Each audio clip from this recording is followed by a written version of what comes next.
All right, welcome back, YouTube.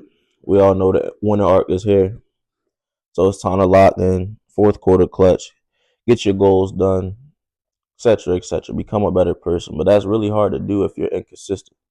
If you're struggling with consistency, just know nothing you want you will achieve. And I'm not here to be the bearer of bad news, but it is what it is. But I got some good news for you. I got 5 tips that will help improve your consistency if you apply them, of course. Number one, know your why. Establishing clarity is integral in moving forward and staying inspired in times of trials and tribulation. You get me? Like, you need to have a good understanding of what you're doing, but also why. Why is what drives you. Why is what gives you that extra boost when it's early in the morning you don't want to get up. That end goal in mind, that's your why. So establish that. Whatever you gotta do, write it out, talk it out, whatever the case, but just know what it is, and then you can move on. Number two, create small systems.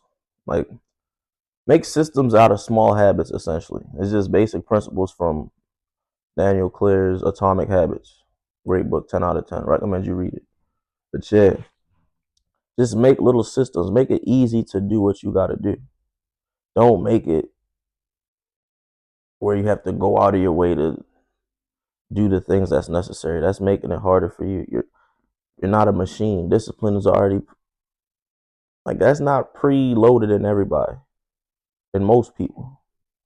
Like, I struggle with discipline, to be honest. So I try to make it where I don't have to exercise discipline as much. The best way to exercise discipline is preparation. 'Cause anyways, yeah. So just make little systems. Whether that's having a certain routine at night, a certain morning routine that encompasses all the little things you gotta do. It could be something simple like putting your clothes out the night before, or you know, it all depends on the person. There's no point listing out a bunch of stuff. But number three, that's what I really like, the 5 second rule. It's a borrowed version. I heard from someone. That's what inspired me, was the 3 second rule or something. But they just basically count to three. If something takes less than 3 minutes to do, count to three and just do it. No matter how you feel, like, the procrastination gonna be like, oh, it's whatever. I can get to it later. But you just count to three. Do it now. Without 5 second rule is essentially the same thing. It takes less than 5 minutes to do. 5 seconds, boom, get up, do it. It could be taking the trash out, starting the dishes, doing whatever it be. And a way you can get more results out of this is not just thinking about the whole action taking 5 minutes, because obviously it's not going to just take 5 minutes to wash a good amount of dishes. It's not going to take 5 minutes to drive to the gym or get a workout in. But it take 5 minutes to do the things that's gonna lead to that. Take 5 minutes. It take less than 5 minutes to get in your car and drive towards the gym. Take less than 5 minutes to turn the stove on, start cooking, open your book, clean up, clean your room. Take less than 5 minutes to start these things. And once you get into the flow, you're not gonna start it generally and just not finish it. And even if you did, at least you started and got something to come back to. But just try to finish it. But all in all, that'll have you doing more than you used to doing.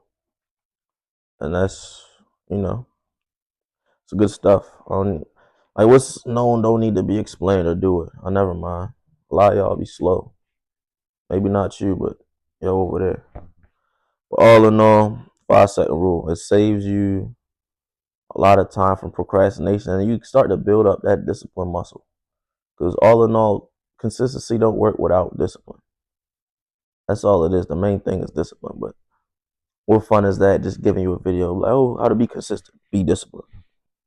Let me give y'all a little extra. Number four is journal entries.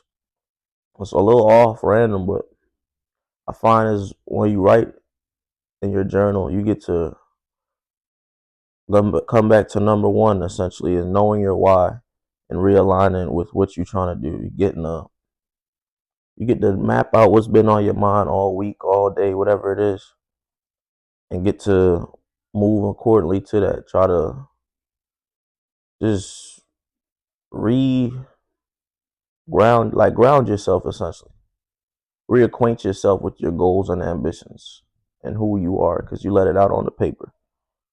You can reacquaint yourself with the struggles that you came from to help you fight through what you're going through now, etc., etc. So journal entries helps a lot with that. Yeah. And number 5, last but not least, but the biggest one of them all, is pray. This is a faith-based channel. And all in all my problems, I cast them to Yah. I cast them to the Lord. Plain and simple. I don't carry no burdens on my own, because it's too big for me, man. I ain't ashamed to say it. Like I cast it all to God. Too much. So I feel like that's the greatest thing that helps me. I'm able to cast my burdens onto the Lord, and He renews your strength. So that's always, the biggest cheat code ever, being a man of faith. I slip and fall here and there, but all in all, God got me.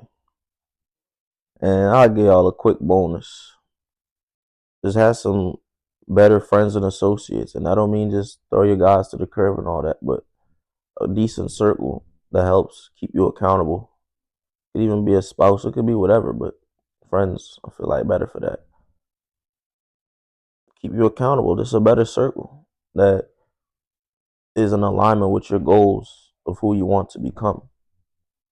It's that simple. But yeah, man, I hope y'all got some value. Subscribe, share, like, comment something. I'm out.